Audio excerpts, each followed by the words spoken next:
Hi there, Steve Kaufman here.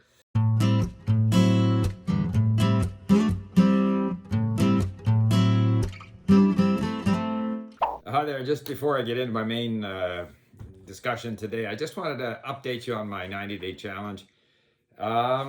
So you can see the statistics. I'm not, I would like to get to where I get 500 or 600 new words every week. That's going to get me to where I want to be in terms of comprehension. I'm not able to do that. I'm actually creating more and more links. So I'm adding to the sort of, words that I've come across that I want to convert to known. And plus I'm playing more golf. The weather's been good. I don't know how long the weather's going to stay good, so I play golf with my wife. So obviously when we're learning languages, we do have other things in our lives other than learning languages, and we want to make sure that when we're learning languages, we're totally, into that activity. The other thing is there's always this conflict between trying to move words to known, which is going to require going over stuff that you've already gone over, versus the attraction of new podcasts from Al Jazeera.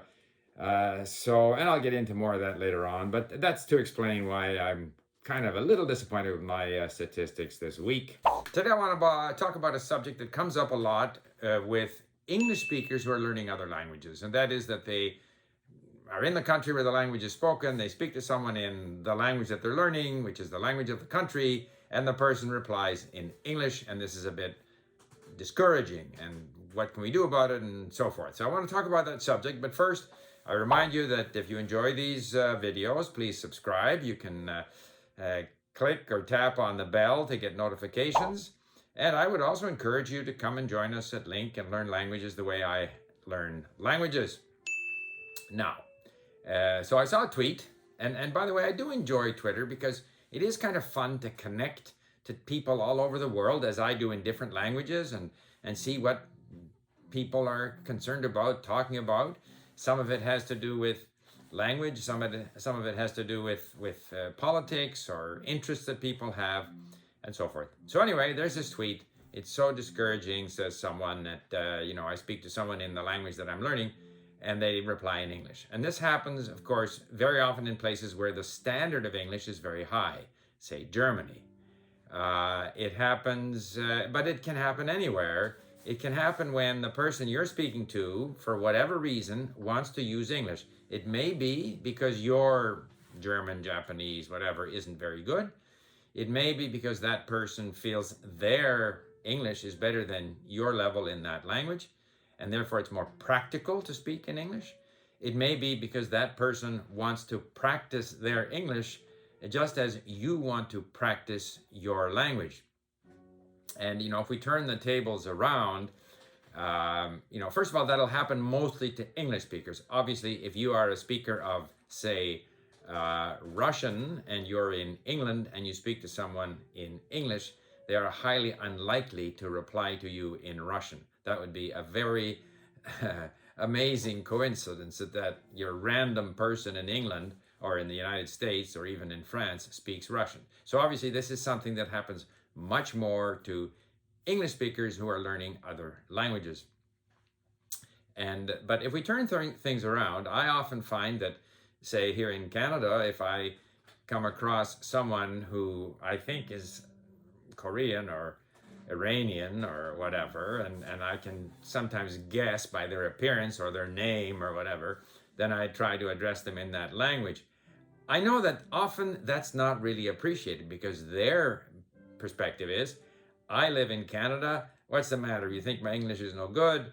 They want to actually speak English. So, and I had the same say when I'm down south in California. I find someone with a Spanish name and even a Spanish accent, they're not necessarily happy that I address them in Spanish. So there's always this sort of conflict of interest. One party wants to speak one language, the other party wants to speak another language. So what can you do? Well, first of all, I think the main goal of any communication is communication. So probably, if I were honest here, if I address someone who is working, say as a clerk in a store or as a waiter or something, that the more practical thing is to speak English. Although very often I elicit a very happy response, say from an Iranian person. It's kind of 50-50. 50% of the time they come back in English, even while they tell me, oh, that's nice that you have studied Iranian or Farsi or Persian. Sometimes they'll come back in Persian. So it's 50-50. But in any case, I don't think it's a very important thing. Similarly, if you say are studying German and you go to Germany and you go in a store and you ask for something in German and they reply in English, that's not very important. And I think my main message on this subject is the random person you come across is not a major, language opportunity.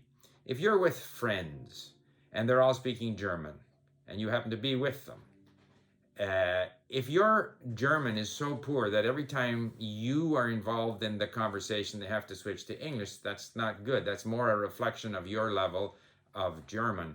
On the other hand, if you go into a store and the clerk, for whatever reason, because they want to practice their English, because they think your German is not very good, they reply in English, not a big deal in my opinion. However, what can you do? Well, you can continue to speak in German if you're in Germany.